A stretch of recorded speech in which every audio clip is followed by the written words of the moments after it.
തെരഞ്ഞെടുപ്പ് മുന്നിൽ കണ്ട് തിരുവമ്പാടി ദേവസ്വത്തിന്റെ ഒത്താശയോടുകൂടിയാണ് തൃശൂർ പൂരം കലക്കിയതെന്ന് എഡിജിപി എം.ആർ. അജിത് കുമാറിന്റെ റിപ്പോർട്ട്. ദേവസ്വത്തിലെ ചിലർ തൽപര കക്ഷികളുമായി ഗൂഢാലോചന നടത്തിയെന്ന റിപ്പോർട്ടിലുണ്ട്. സംസ്ഥാന പോലീസ് മേധാവിക്ക് സെപ്റ്റംബറിൽ സമർപ്പിച്ച റിപ്പോർട്ടിന്റെ പകർപ്പ് ന്യൂസ് 18 ലഭിച്ചു.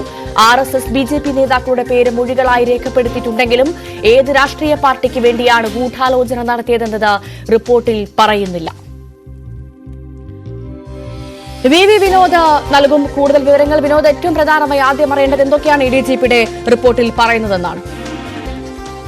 ഭവ്യ, കഴിഞ്ഞ ദിവസമാണ് എഡിജിപി എം.ആർ. കുമാറിന് ക്ലീൻ ചിറ്റ് നൽകിയുള്ള വിജിലൻസ് റിപ്പോർട്ടിന്റെ വിശദാംശങ്ങൾ പുറത്തു വന്നത്. അതിന് പിന്നാലെ ഇപ്പോൾ എഡിജിപി തന്നെ നേരത്തെ തയ്യാറാക്കി DGPക്ക് നൽകിയ റിപ്പോർട്ടിലെ വിശദാംശങ്ങളാണ് നമ്മൾ പുറത്തുവിടുന്നത്. ഇതിൽ പ്രധാനമായും പറയുന്നത് ലോക്സഭാ തിരഞ്ഞെടുപ്പ് ലക്ഷ്യം വെച്ച് ഒരു അട്ടിമറി നീക്കം നടന്നു. അത് തിരുവമ്പാടി ദേവസ്വത്തിലെ ഭാരവാഹികളാണ് ഇത്തരത്തിൽ അട്ടിമറി നീക്കം നടത്തിയത്. തൽപര കക്ഷികളുമായി ചേർന്നാണ് ഈ അട്ടിമറി നീക്കം നടത്തിയതെന്ന് പറയുന്നു.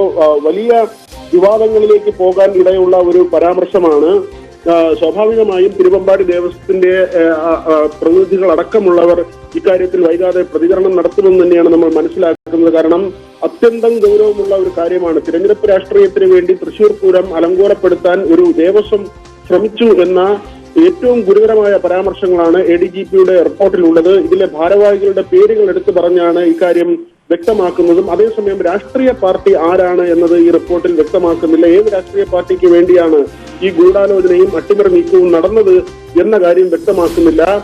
എം.ആർ. അജിത്കുമാറിന്റെ റിപ്പോർട്ടിൽ പറയുന്നത് ഇങ്ങനെയാണ്: ലോക്സഭാ തിരഞ്ഞെടുപ്പ് മുന്നിൽ കണ്ടുള്ള ഒരു നീക്കമാണ് ഉണ്ടായത്. നിയമവിരുദ്ധമായ കാര്യങ്ങൾ നടപ്പാക്കാൻ നടപ്പാക്കണമെന്നാവശ്യപ്പെട്ട് ബോധപൂർവം ചെറിയ പ്രശ്നങ്ങളെ ഊതിവീർപ്പിക്കുകയായിരുന്നു. ആ നീക്കങ്ങളിലൂടെ പൂരം അലങ്കോലപ്പെടുത്തി എന്ന കാര്യം ഇതിൽ പറയുന്നു. അലങ്കോലപ്പെടുത്താൻ ശ്രമിച്ചു എന്ന കാര്യം പറയുന്നു. അങ്കിത് അശോക് ആയിരുന്നു അന്നത്തെ അവിടുത്തെ city police commissioner. City police കമ്മീഷണറോട് അനിഷ്ടമുണ്ടായിരുന്ന ചില പോലീസ് ഉദ്യോഗസ്ഥർ അവർ ഈ ഒരു സമയം ആ തരത്തിൽ പ്രയോജനപ്പെടുത്തുകയും ചെയ്തു എന്ന കാര്യം കൂടി ഇതിൽ പറയുന്നുണ്ട്. സെപ്റ്റംബറിലാണ് DGPക്ക് ഇത് സംബന്ധിച്ച റിപ്പോർട്ട് നൽകിയത്. മാത്രമല്ല, ഇതിൽ മറ്റൊരു കുറ്റപ്പെടുത്തൽ കൂടിയുണ്ട്. ഇന്റലിജൻസ് വീഴ്ചയാണ് ഇതിൽ പറയുന്നത്. ഇന്റലിജൻസ് വീഴ്ച അതിൽ പറയുന്നത് ഈ തരത്തിലാണ്: ഇങ്ങനെ ഒരു അലങ്കോലപ്പെടാനുള്ള സാധ്യതയുണ്ട് എന്ന കാര്യം സംസ്ഥാന രഹസ്യാന്വേഷണ വിഭാഗം കൈമാറിയിരുന്നില്ല.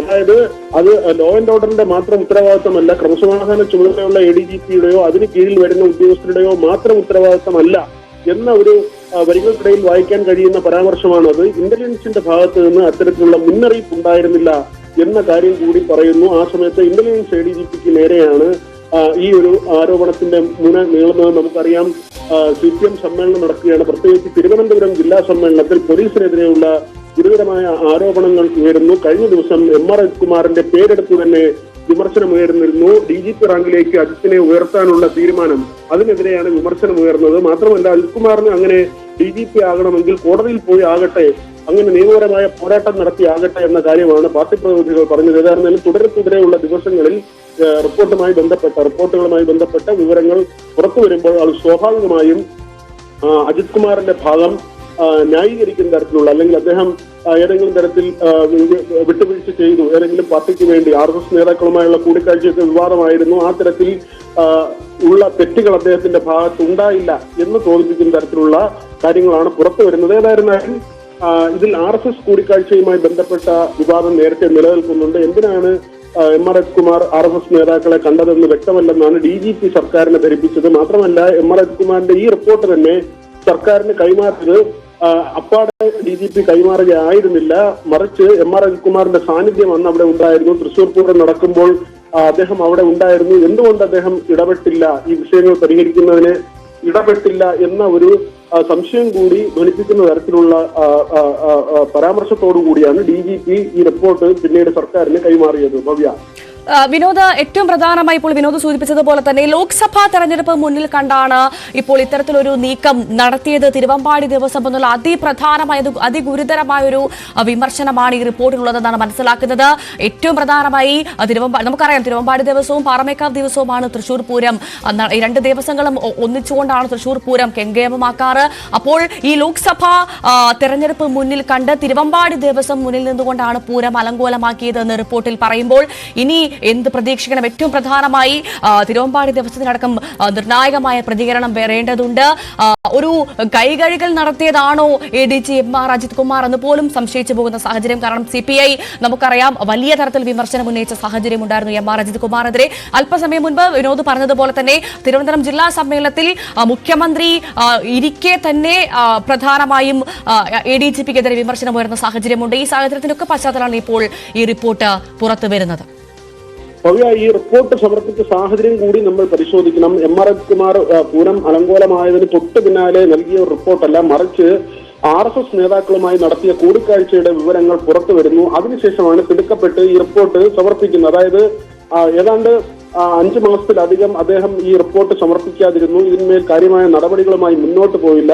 അവിടെ തന്നെ ചില സംശയങ്ങൾ ജനിപ്പിച്ചിരുന്നു. ആ സംശയം ഉണ്ടായത് RSS നേതാക്കളുമായി പൂരത്തിന് മുൻപ് തന്നെ കൂടിക്കാഴ്ച നടത്തി എന്ന വിവരം പുറത്തു വന്നതിന് പിന്നാലെയാണ്. ഈ വിവരം വന്നതിന് പിന്നാലെയാണ് തിടുക്കപ്പെട്ട് ഇങ്ങനെ ഒരു റിപ്പോർട്ട് സമർപ്പിക്കുന്നത്. ആ റിപ്പോർട്ടിലാണ് തിരുവമ്പാടി ദേവസ്വത്തെ കുറ്റപ്പെടുത്തിയുള്ള കാര്യങ്ങൾ പറയുന്നത്. തിരുവമ്പാടി ദേവസ്വത്തിന് ഇതിൽ സാമൂഹ്യ താൽപര്യക്കാരുമായി ചേർന്ന് പൂരം അട്ടിമറിക്കാനുള്ള നീക്കം നടത്തി, അല്ലെങ്കിൽ അങ്ങനെ ഒരു ഗൂഢാലോചന ദേവസ്വത്തിന്റെ ഭാഗത്തു നിന്ന് ഉണ്ടായി എന്ന കാര്യം ഇതിൽ പറയുന്നത്. ഇത് കൃത്യമായും തിരുവമ്പാടി ദേവസ്വത്തിന് നേരെയാണ് ചെന്നു നിൽക്കുന്നത്. മാത്രമല്ല RSS BJP നേതാക്കളുടെ പേരുകൾ മൊഴിയുടെ ഭാഗം എന്ന നിലയിൽ ഇതിൽ പരാമർശിച്ചിട്ടുണ്ടെങ്കിലും മറ്റ് കാര്യങ്ങൾ BJP ആണോ ഈ പാർട്ടി എന്ന കാര്യം ഇതിൽ പറയുന്നില്ല, അല്ലെങ്കിൽ കോൺഗ്രസ് ആണോ, അത്തരത്തിലുള്ള കാര്യങ്ങളൊന്നും തന്നെ പറയുന്നില്ല. പക്ഷേ RSS BJP നേതാക്കളുടെ പേരുകൾ മൊഴി എന്ന നിലയ്ക്ക് അതിനകത്ത് രേഖപ്പെടുത്തിയിട്ടുണ്ട്. ദേവസ്വം ഒരു ഭാഗത്തിന് വേണ്ടി ലോക്സഭാ തെരഞ്ഞെടുപ്പിൽ വിഷയ നേട്ടമുണ്ടാക്കുന്നതിന് വേണ്ടി ഗൂഢാലോചന നടത്തി എന്ന് തന്നെയാണ് ഈ റിപ്പോർട്ടിന്റെ ഭാഗമായി പറയുന്നത്. ഭവ്യ, അതാണ് RSS BJP നേതാക്കളുടെ പേര് മൊഴികളായി രേഖപ്പെടുത്തിയിട്ടുണ്ട്. പക്ഷെ തൽപര കക്ഷികൾ ആരെന്ന് പറയുന്നില്ല, അല്ലെ? ഒരു രാഷ്ട്രീയ പാർട്ടിയുടെ പേരെടുത്ത് പറഞ്ഞല്ല ഇതിലുള്ളത്. പക്ഷെ കാര്യങ്ങൾ വ്യക്തമാണ്, എവിടേക്കാണ് പോയി നിൽക്കുന്നതെന്നത് വ്യക്തമാണ്. സ്വാഭാവികമായും നമുക്ക് അത് തിരുവമ്പാടി ദേവസ്വത്തിന്റെ താല്പര്യം ഏത് ഭാഗത്തേക്കായിരുന്നു, അല്ലെങ്കിൽ അവിടെ ആരാണ് അലങ്കോലപ്പെടുത്താൻ ശ്രമിച്ചത്, അവിടെ സ്ഥാനാർത്ഥികൾ എത്തിയതുമായി ബന്ധപ്പെട്ട വിവാദങ്ങൾ, ആംബുലൻസ് യാത്ര ഉൾപ്പെടെയുള്ള കാര്യങ്ങൾ നേരത്തെ വിവാദമായിരുന്നു. ഏതായാലും അജിത് കുമാറിന്റെ റിപ്പോർട്ടിൽ അങ്ങനെ ഒരു പാർട്ടിയുടെ കാര്യം പറയുന്നതിൽ കൂടി അദ്ദേഹം നേരിട്ട ആരോപണമുണ്ട്. RSS നേതാക്കളുമായി അദ്ദേഹം കൂടിക്കാഴ്ച നടത്തി എന്ന ആരോപണമുണ്ട്. ആ ആരോപണത്തെ ഒരു പരിധിവരെ പ്രതിരോധിക്കാൻ കഴിയുന്ന തരത്തിലുള്ള റിപ്പോർട്ടാണ്. ആ റിപ്പോർട്ടിലെ പരാമർശങ്ങൾ വായിക്കുമ്പോൾ അങ്ങനെയാണ് വിലയിരുത്താൻ കഴിയുക. ഭവ്യ, തീർച്ചയായും അതാണ്. എന്തായാലും തൃശൂർ പൂരം കലക്കലിൽ DGP തള്ളിക്കളഞ്ഞ MR അജിത് കുമാറിന്റെ റിപ്പോർട്ടിന്റെ പകർപ്പ് പുറത്തു വന്നിരിക്കുന്നു. റിപ്പോർട്ടിൽ തിരുവമ്പാടി ദേവസ്വത്തിന് രൂക്ഷ വിമർശനമാണുള്ളത്. ദേവസ്വത്തിലെ ചിലർ ഗൂഢാലോചന നടത്തിയെന്നും പൂരനാളിൽ ബോധപൂർവം കുഴപ്പമുണ്ടാക്കിയെന്നുമാണ് റിപ്പോർട്ടിൽ പറയുന്നത്. ലോക്സഭാ തെരഞ്ഞെടുപ്പ് മുന്നിൽ കണ്ടാണ് നീക്കമെന്നും റിപ്പോർട്ടിൽ പറയുന്നുണ്ട്. റിപ്പോർട്ടിലെ വിശദാംശങ്ങൾ നേരത്തെ തന്നെ പുറത്തു വന്നിരുന്നു. പക്ഷേ അജിത് കുമാറിന്റെ ഈ റിപ്പോർട്ട് DGP തള്ളിക്കളഞ്ഞിരുന്നു. ഇനി പ്രധാനമായും പറയാനുള്ളത് എന്താണ് ദേവസ്വം ബോർഡിന്, പ്രത്യേകിച്ചും തിരുവിതാംകൂർ ദേവസ്വം ബോർഡിന് ഇതിൽ പറയാനുള്ളത്? തൽപര കക്ഷികൾ ആരെന്നുള്ള ചോദ്യമൊക്കെ ബാക്കി നിൽക്കുകയാണ്. ബേബി വിനോദാണ് വിശദവിവരങ്ങൾ പങ്കുവച്ചത്.